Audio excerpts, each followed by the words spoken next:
Patriarchs and Prophets, Chapter 1. Why was sin permitted? God is love. 1 John 4, verse 16. His nature, His law is love. It ever has been, it ever will be. The high and lofty one that inhabiteth eternity, whose ways are everlasting, changeth not. With him is no variableness, neither shadow of turning. Isaiah 57 verse 15, Habakkuk 3 verse 6, James 1 verse 17. Every manifestation of creative power is an expression of infinite love. The sovereignty of God involves fullness of blessing to all created beings. The psalmist says, "Strong is thy hand, and high is thy right hand. Righteousness and judgment are the foundation of thy throne. Mercy and truth go before thy face. Blessed is the people that know the joyful sound. They walk, O Lord, in the light of thy countenance. In thy name do they rejoice all the day, and in thy righteousness are they exalted. For thou art the glory of their strength. For our shield belongeth unto Jehovah, and our King to the Holy One." Psalm 89, verses 13 to 18, RV. Note, in this text and in some other Bible quotations used in this book, the word Jehovah is employed instead of Lord, as rendered in the American supplement to the Revised Version. The history of the great conflict between good and evil, from the time it first began in heaven to the final overthrow of rebellion, and the total eradication of sin, is also a demonstration of God's unchanging love. The sovereign of the universe was not alone in his work of beneficence. He had an associate, a co-worker, who could appreciate his purposes and could share his joy in giving happiness to created beings. In the beginning was the Word, and the Word was with God, and the Word was God. The same was in the beginning with God. John 1 verses 1 and 2. Christ, the Word, the only begotten of God, was one with the eternal Father, one in nature, in character, in purpose, the only being that could enter into all the counsels and purposes of God. His name shall be called Wonderful, Counselor, the Mighty God, the Everlasting Father, the Prince of Peace. Isaiah 9 verse 6. His goings forth have been from of old, from everlasting. Micah 5 verse 2. And the Son of God declares concerning himself, "The Lord possessed me in the beginning of his way, before his works of old. I was set up from everlasting. When he appointed the foundations of the earth, then I was by him, as one brought up with him, and I was daily his delight, rejoicing always before him." Proverbs 8 verses 22 through 30. The Father wrought by his Son in the creation of all heavenly beings. By him were all things created, whether they be thrones or dominions or principalities or powers. All things were created by him and for him. Colossians 1 verse 16. Angels are God's ministers, radiant with the light ever flowing from his presence and speeding on rapid wing to execute his will. But the Son, the anointed of God, the express image of his person, the brightness of his glory, upholding all things by the word of his power, holds supremacy over them all. Hebrews 1 verse 3. A glorious high throne from the beginning was the place of his sanctuary. Jeremiah 17 verse 12. A scepter of righteousness, the scepter of his kingdom. Hebrews 1 verse 8. Honor and majesty are before him. Strength and beauty are in his sanctuary. Psalm 96 verse 6. Mercy and truth go before his face. Psalm 89 verse 14.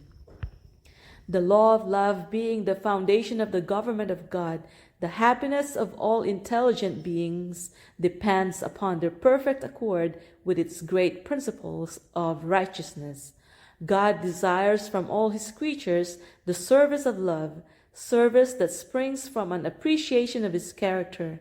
He takes no pleasure in a forced obedience, and to all he grants freedom of will that they may render him voluntary service. So long as all created beings acknowledged the allegiance of love, there was perfect harmony throughout the universe of God. It was the joy of the heavenly host to fulfill the purpose of their Creator. They delighted in reflecting his glory and showing forth his praise. And while love to God was supreme, love for one another was confiding and unselfish. There was no note of discord to mar the celestial harmonies, but a change came over this happy state. There was one who perverted the freedom that God had granted to his creatures. Sin originated with him who, next to Christ, had been most honored of God and was the highest in power and glory among the inhabitants of heaven. Lucifer, son of the morning, was first of the covering cherubs, holy and undefiled. He stood in the presence of the great Creator, and the ceaseless beams of glory enshrouding the eternal God rested upon him. Thus saith the Lord God, Thou sealest up the sum, full of wisdom and perfect in beauty. Thou hast been in Eden, the garden of God. Every precious stone was thy covering. Thou art the anointed cherub that covereth, and I have set thee so. Thou wast upon the holy mountain of God. Thou hast walked up and down in the midst of the stones of fire. Thou wast perfect in thy ways from the day that thou wast created, till iniquity was found in thee. Ezekiel 28, verses 12 to 15. Little by little, Lucifer came to indulge the desire for self-exaltation. The scripture says, Thine heart was lifted up because of thy beauty. Thou hast corrupted thy wisdom by reason of thy brightness. Ezekiel 28, verse 17. Thou hast said in thine heart, I will exalt my throne above the stars of God. I will be like the Most High. Isaiah 14, verses 13 and 14.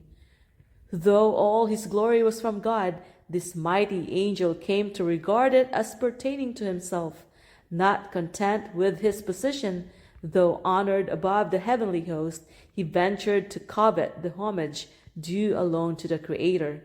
Instead of seeking to make God supreme in the affections and allegiance of all created beings, it was his endeavor to secure their service and loyalty to himself. And coveting the glory which the infinite Father had invested his Son, this prince of angels aspired to power that was the prerogative of Christ alone. Now the perfect harmony of heaven was broken. Lucifer's disposition to serve himself instead of his Creator aroused a feeling of apprehension when observed by those who considered that the glory of God should be supreme. In heavenly council, the angels pleaded with Lucifer. The Son of God presented before him the greatness, the goodness, and the justice of the Creator and the sacred, unchanging nature of his law. God himself had established the order of heaven, and in departing from it, Lucifer would dishonor his Maker and bring ruin upon himself. But the warning given in infinite love and mercy only aroused a spirit of resistance. Lucifer allowed his jealousy of Christ to prevail and became the more determined to dispute the supremacy of the Son of God, thus impeaching the wisdom and love of the Creator, had become the purpose of this prince of angels. To this object he was about to bend the energies of that mastermind which, next to Christ's, was first among the hosts of God. But he who would have the will of all his creatures free left none unguarded to the bewildering sophistry by which rebellion would seek to justify itself. Before the great contest should open, all were to have a clear presentation of his will, whose wisdom and goodness were the spring of all their joy. The King of the universe summoned the heavenly hosts before him, that in their presence he might set forth the true position of his Son and show the relation he sustained to all created beings. The Son of God shared the Father's throne, and the glory of the eternal, self-existent One encircled both. About the throne gathered the holy angels, a vast unnumbered throng, 10,000 times 10,000 and thousands of thousands. Revelation 5 verse 11. The most exalted angels as ministers and subjects, rejoicing in the light that fell upon them from the presence of the deity. Before the assembled inhabitants of heaven, the king declared that none but Christ, the only begotten of God, could fully enter into his purposes, and to him it was committed to execute the mighty counsels of his will. The Son of God had wrought the Father's will in the creation of all the hosts of heaven, and to him as well as to God their homage and allegiance were due. Christ was still to exercise divine power in the creation of the earth and its inhabitants, but in all this he would not seek power or exaltation for himself, contrary to God's plan, but would exalt the Father's glory and execute his purposes of beneficence and love. The angels joyfully acknowledged the supremacy of Christ, and prostrating themselves before him, poured out their love and adoration. Lucifer bowed with them, but in his heart there was a strange, fierce conflict. Truth, justice, and loyalty were struggling against envy and jealousy. The influence of the holy angels seemed for a time to carry him with them. As songs of praise ascended in melodious strains, swelled by thousands of glad voices, the spirit of evil seemed vanquished.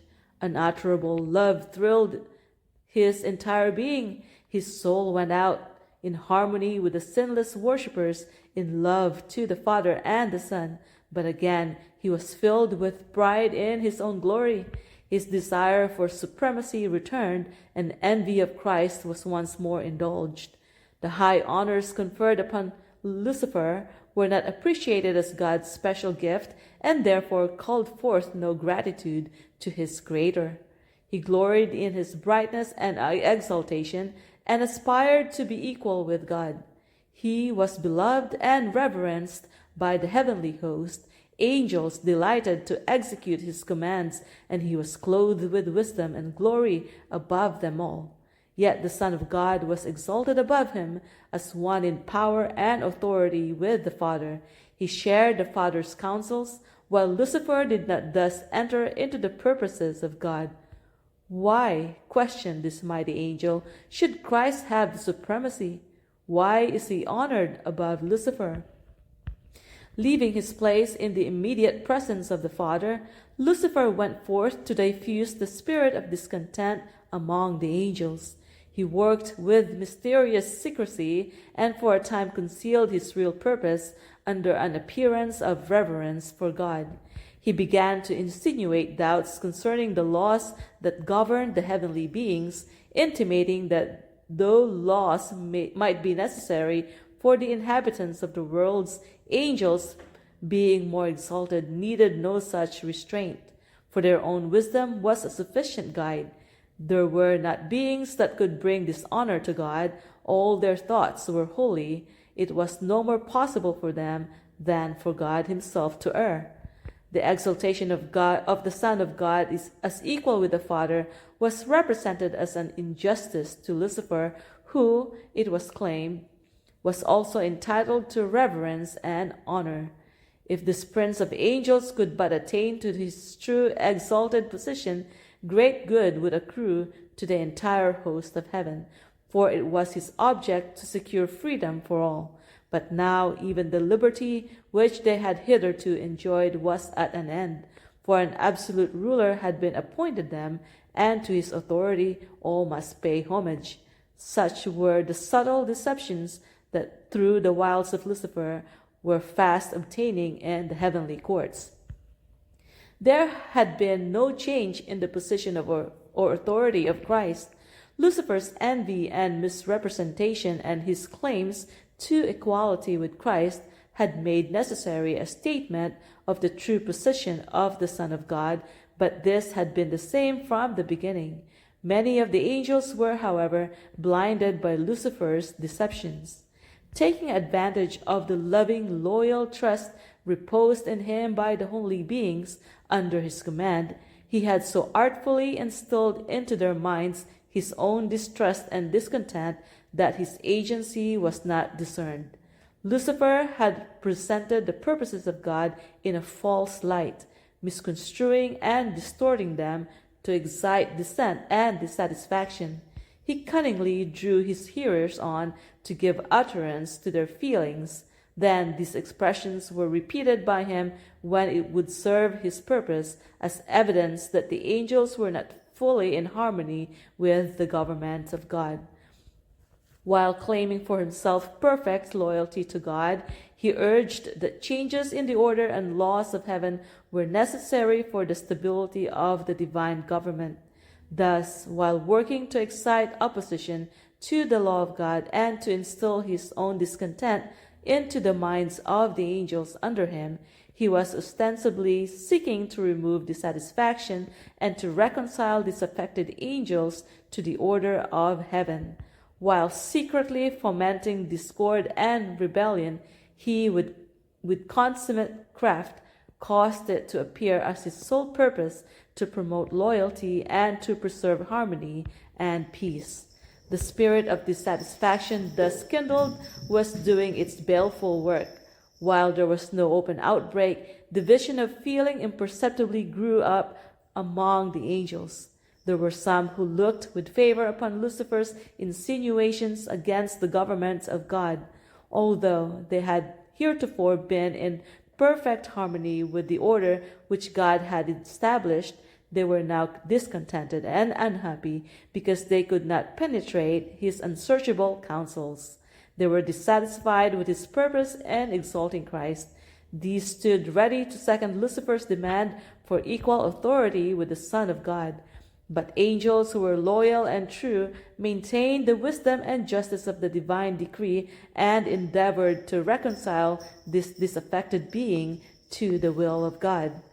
Christ was the Son of God. He had been one with him before the angels were called into existence. He had ever stood at the right hand of the Father. His supremacy, so full of blessing to all who came under its benignant control, had not heretofore been questioned. The harmony of heaven had never been interrupted. Wherefore should there now be discord? The loyal angels could see only terrible consequences from this dissension, and with earnest entreaty they counseled the disaffected ones to renounce their purpose and prove themselves loyal to God by fidelity to his government. In great mercy, according to his divine character, God bore along with Lucifer. The spirit of discontent and disaffection had never before been known in heaven. It was a new element, strange, mysterious, unaccountable. Lucifer himself had not at first been acquainted with the real nature of his feelings. For a time he had feared to express the workings and imaginings of his mind. Yet he did not dismiss them. He did not see whither he was drifting, but such efforts as infinite love and wisdom only could devise were made to convince him of his error. His disaffection was proved to be without cause, and he was made to see what would be the result of persisting in revolt. Lucifer was convinced that he was in the wrong. He saw that the Lord is righteous in all his ways and holy in all his works. Psalm 145, verse 17. That the divine statutes are just, and that he ought to acknowledge them as such before all heaven. Had he done this, he might have saved himself and many angels. He had not at that time fully cast off his allegiance to God, though he had left his position as covering cherub. Yet if he had been willing to return to God, acknowledging the Creator's wisdom and satisfied to fill the place appointed him in God's great plan, he would have been reinstated in his office. The time had come for a final decision. He must fully yield to the divine sovereignty or place himself in open rebellion. He nearly reached the decision to return, but pride forbade him. It was too great a sacrifice for one who had been so highly honored to confess that he had been in error. that his imaginings were false, and to yield to the authority which he had been working to prove unjust. A compassionate creator, in yearning pity for Lucifer and his followers, was seeking to draw them back from the abyss of ruin into which they were about to plunge. But his mercy was misinterpreted. Lucifer pointed to the long suffering of God as an evidence of his own superiority, an indication that the King of the universe would yet accede to his terms. If the angels would stand firmly with him, he declared, they could yet gain all that they desired. He persistently defended his own course and fully committed himself to the great controversy against his Maker. Thus it was that Lucifer, the light-bearer, the sharer of God's glory, the attendant of his throne, by transgression became Satan, the adversary of God and holy beings, and the destroyer of those whom heaven had committed to his guidance and guardianship. Rejecting with disdain the arguments and entreaties of the loyal angels, he denounced them as deluded slaves. The preference shown to Christ, he declared, an act of injustice both to himself and to all the heavenly host, and announced that he would no longer submit to this invasion of his rights and theirs. He would never again acknowledge the supremacy of Christ. He had determined to claim the honor which should have been given him and take command of all who would become his followers, and he promised those who would enter his ranks a new and better government, under which all would enjoy freedom. Great numbers of the angels signified their purpose to accept him as their leader. Flattered by the favor with which his advances were received, he hoped to win all the angels to his side, to become equal with God himself, and to be obeyed by the entire host of heaven. Still, the loyal angels urged him and his sympathizers to submit to God, and they set before them the inevitable result should they refuse. He who had created them could overthrow their power and signally punish their rebellious daring. No angel could successfully oppose the law of God, which was as sacred as himself. They warned all to close their ears against Lucifer's deceptive reasoning and urged him and his followers to seek the presence of God without delay and confess the error of questioning his wisdom and authority. Many were disposed to heed this counsel, to repent of their disaffection and seek to be again received into favor with the Father and his Son. But Lucifer had another deception ready. The mighty revolter now declared that the angels who had united with him had gone too far to return, that he was acquainted with the divine law and knew that God would not forgive. He declared that all who should submit to the authority of heaven would be stripped of their honor, degraded from their position. For himself, he was determined never again to acknowledge the authority of Christ. The only course remaining for him and his followers, he said, was to assert their liberty and gain by force the rights which had not been willingly accorded them. So far as Satan himself was concerned, it was true that he had now gone too far to return.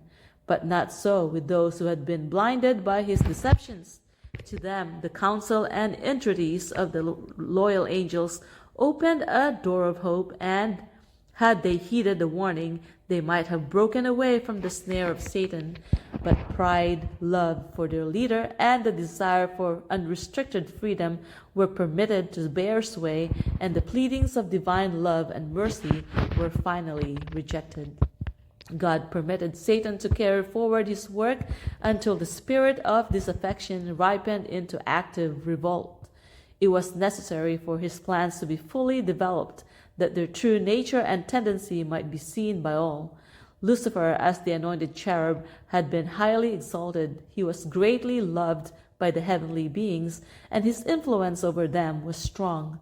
God's government included not only the inhabitants of heaven, but of all the worlds that he had created, and Lucifer had concluded that if he could carry the angels of heaven with him in rebellion, he could carry also all the worlds. He had artfully presented his side of the question, employing sophistry and fraud to secure his objects. His power to deceive was very great. By disguising himself in a cloak of falsehood, he had gained an advantage. All his acts were so clothed with mystery that it was difficult to disclose to the angels the true nature of his work. Until fully developed, it could not be made to appear the evil thing it was. His disaffection could not be seen to be rebellion. Even the loyal angels could not fully discern his character or see to what his work was leading.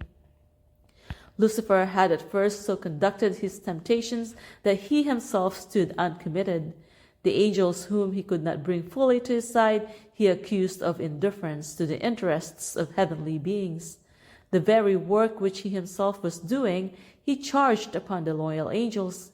It was his policy to perplex with subtle arguments concerning the purposes of God.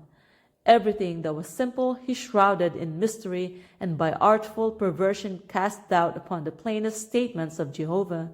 And his high position, so closely connected with the divine government, gave greater force to his representations. God could employ only such means as were consistent with truth and righteousness. Satan could use what God could not, flattery and deceit. He had sought to falsify the word of God and had misrepresented his plan of government, claiming that God was not just in imposing laws upon the angels, that in requiring submission and obedience from his creatures, he was seeking merely the exaltation of himself.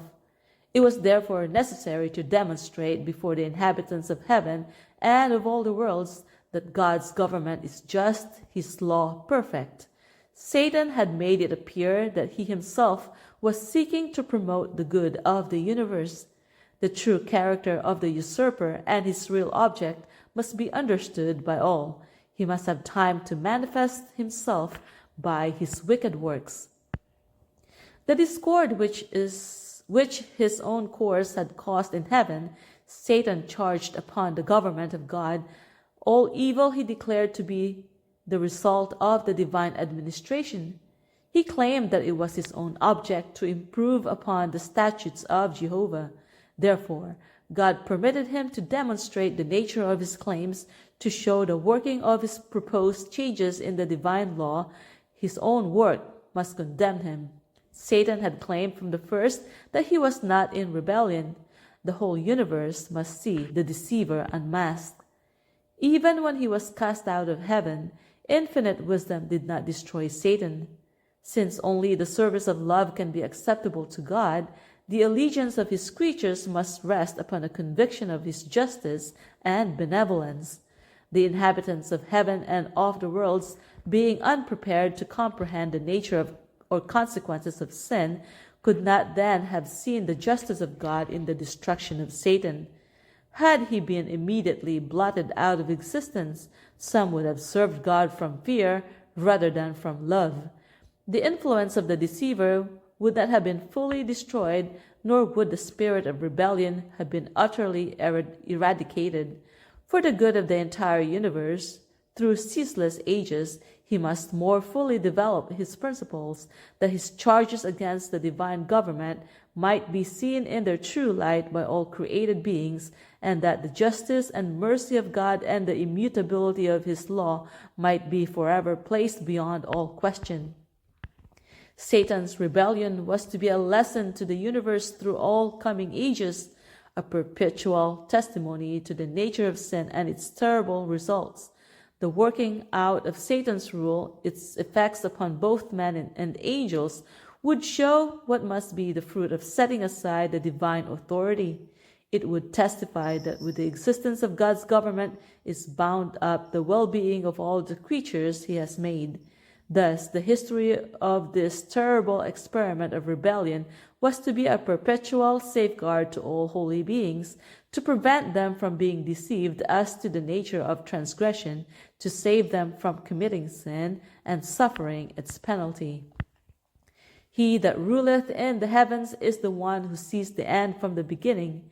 the one before whom the mysteries of the past and the future are alike outspread, and who, beyond the woe and darkness and ruin that sin has wrought, beholds the accomplishment of his own purposes of love and blessing. Though clouds and darkness are round about him, righteousness and judgment are the foundation of his throne. Psalm 97, verse 2, Revised Version. And this the inhabitants of the universe, both loyal and disloyal, will one day understand. His work is perfect, for all his ways are judgment, a God of truth and without iniquity. Just and right is he. Deuteronomy 32, verse 4.